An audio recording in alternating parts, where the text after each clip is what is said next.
తులారాశి వారు ఈ వారంలో తాము చేపట్టిన పనులన్నీ కూడా విశేషంగా పూర్తి చేసుకుంటూ ఉంటారు. ఆరోగ్యపరంగా కొన్ని చికాకులు ఇబ్బంది పెడుతూ ఉంటాయి. నిరుద్యోగులు కోరుకున్నటువంటి విధంగా ఉద్యోగపరమైనటువంటి అవకాశాలు సంతోషాలను పొందుతుంటారు. శుభవార్తలు కూడా కలిసి వస్తుంటాయి. ఆరోగ్యపరమైనటువంటి స్థితిగతులు మెరుగవుతుంటాయి. సాంఘిక జన సంక్షేమ సంబంధమైనటువంటి కార్యక్రమాల్లో పాల్గొంటూ ఉంటారు.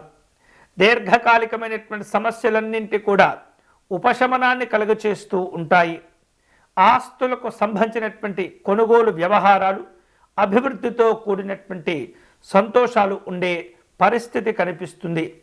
ఇష్టమైన ఎప్పటి నుంచో ఎదురు చూస్తూ ఉన్నటువంటి ఆస్తులను వాహనాలను కొనుగోలు చేసేటటువంటి అవకాశాలు కూడా మళ్ళీ మీకు కలిసి వస్తాయి.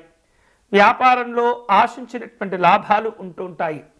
ఉద్యోగ విషయాల్లో ఈ వారం మీకు ప్రోత్సాహకరంగా ఉండబోతుంది. రాజకీయపరమైనటువంటి అంశాల్లో జాగ్రత్తగా ఉండండి. చిక్కులు చికాకులు ఇబ్బంది పెడుతుంటాయి. వారం మధ్యలో శ్రమ పెరుగుతుంది. శ్రమాధిక్యతతో కూడినటువంటి ఒత్తిళ్లు కూడా ఇబ్బంది పెట్టబోతూ ఉన్నాయి. బంధువులతో విభేదాలు వివాదాలు ఏర్పడకుండా తగినటువంటి జాగ్రత్తలు తీసుకుంటూ ఉండాలి. ఈ వారం తులారాశి వారు శుభకరమైనటువంటి ఫలితాలను పొందేందుకై వెంకటేశ్వర స్వామి వారిని పూజించటం దర్శనం చేసుకోవటం చాలా మంచిది.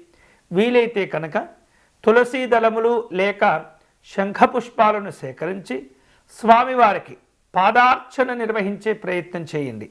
దీపాన్ని సమర్పణ చేయండి. కర్పూర నీరాజనం సమర్పణ చేయండి. అన్ని విధాలుగా మీకు భగవంతుని యొక్క అనుగ్రహం లభిస్తుంది.